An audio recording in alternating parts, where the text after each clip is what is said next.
दुर्गा का जीवन संघर्ष और संस्कारों की एक जीवंत गाथा है। दोभी गांव के उस छोटे से घर में, जहां दीवारों पर चूने की सफेद पपड़ियां उखड़ रही थीं, दुर्गा ने अपने बड़े सपनों की मजबूत नींव रखी थी।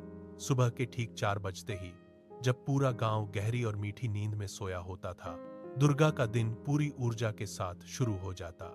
वे सबसे पहले आंगन की धूल साफ करते, बेजुबान मवेशियों को चारा डालते और फिर अपनी वही पुरानी फटी हुई कमीज पहनकर गैस फैक्ट्री की ओर पैदल ही निकल पड़ते। फैक्ट्री की भट्टी से निकलती प्रचंड तपिश उनके चेहरे को झुलसा देती थी, लेकिन उनके मन में अपने बच्चों के बेहतर भविष्य की एक ठंडी छांव हमेशा बनी रहती।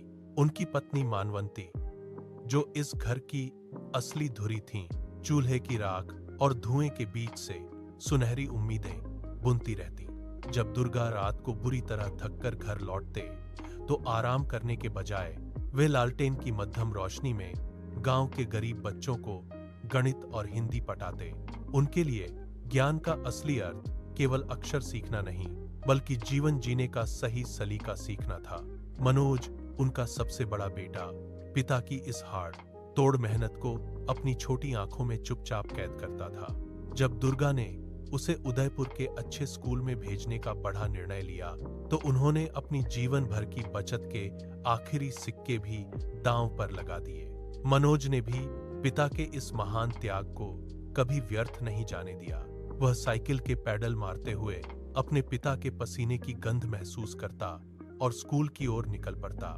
एक दिन मूसलाधार बारिश में मनोज की साइकिल कीचड़ में फिसल गई और उसका पैर बुरी तरह मुड़ गया। डॉक्टर ने जब आराम की सलाह दी, तो मनोज की आंखों में आंसू थे। उसने कांपते स्वर में कहा, बाबा, मेरी पढ़ाई छूट जाएगी। दुर्गा ने उसके माथे पर हाथ रखा और दृढ़ता से बोले, बेटा, शिक्षा केवल किताबों में नहीं, बल्कि मन के संकल्प में होती है। तू बस ठीक हो जा। कुछ समय बाद घर का माहौल तब और जीवंत हो उठा, जब नन्ही लक्ष्मी का जन्म हुआ। खुशियां बढ़ीं तो जिम्मेदारियां भी बढ़ गईं। एक दोपहर, जब दुर्गा ने विनोद और कमलेश को गुटखा खाते रंगे हाथों पकड़ा, तो उन्होंने हाथ उठाने के बजाय उन्हें प्यार से पास बैठाया। उन्होंने अपने हाथ की हथेलियां दिखाईं, जो फैक्ट्री के काम से सख्त और खुरदरी हो गई थीं। उन्होंने कहा, ये निशान मेहनत के हैं। यह गुटखा तुम्हें अंदर से खोखला कर देगा। उस दिन के बाद उन दोनों भाइयों ने कभी गलत राह नहीं चुनी। रक्षाबंधन के त्योहार पर जब खुशबू ने अपने भाइयों की कलाई पर रेशमी राखियां बांधी, तो घर का हर कोना हंसी और उल्लास से गूंज उठा।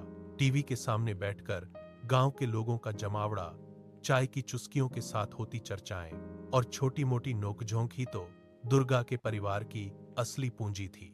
दुर्गा का जीवन हमें गहराई से सिखाता है कि अभावों की कोख से ही असली संघर्ष का जन्म होता है, और वही संघर्ष एक दिन महान सफलता का आधार बनता है। आज भी जब दुर्गा अपने बच्चों को समाज में सफल और सम्मानित होते देखते हैं, तो उनकी वृद्ध आंखों में वही पुरानी चमक होती है, जो वर्षों पहले उस छोटे से घर के आंगन में पहली बार जगी थी। यह कहानी केवल एक व्यक्ति की नहीं, बल्कि अटूट विश्वास और संस्कारों की जीत की गाथा है, जो आने वाली पीढ़ियों को सदैव प्रेरित करती रहेगी।